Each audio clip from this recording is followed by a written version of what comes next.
ఉల్లిపాయలతో పకోడీలు, వామాకు బజ్జీలు. ఇంట్లోనే చాలా ఈజీగా చేసుకునే విధానం.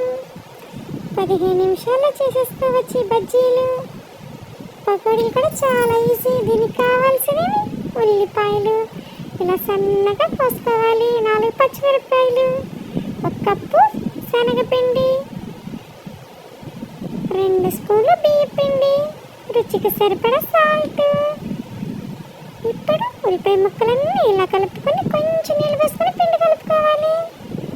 ఇప్పుడు నూనె కాగినాక ఇలా విడివిడిగా పకోడీలు వేసుకోవాలి. చూడండి, 2 వైపులా తిప్పుకుంటూ ఎర్రగా వేయించుకోవాలి. ఉల్లిపాయ పకోడీలు ఇదిగోండి రెడీ.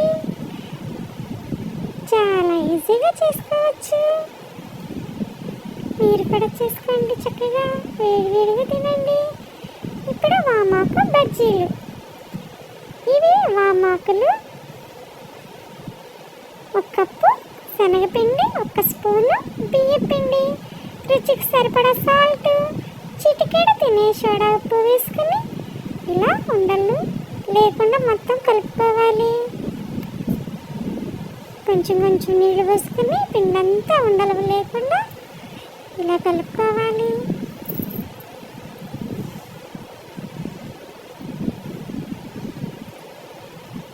పది నిమిషాల్లో చేసుకోవచ్చు ఈ వామాకు బజ్జీలు.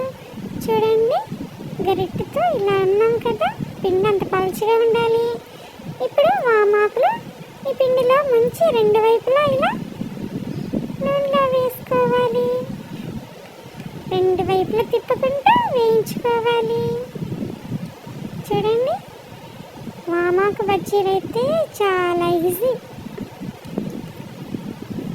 వామాకులు కోసుకొని శనగపిండి, బియ్యపిండి, సాల్ట్, కొంచెం తినే సోడా ఉప్పు కలిపేసుకుంటాం. దాంట్లో మంచి నూనె వేసి వేయించుకుంటాం. చూడండి, చాలా ఈజీగా చేసుకోవచ్చు. కేవలం 10 నిమిషాల్లోనే బజ్జీలు చేసేసుకోవచ్చు. చూడండి, ఎర్రగా వేగిని. ఇప్పుడు ఒక ప్లేట్లో తీసేసుకుంటున్నా. ఇదిగోండి వామాకు బజ్జీలు.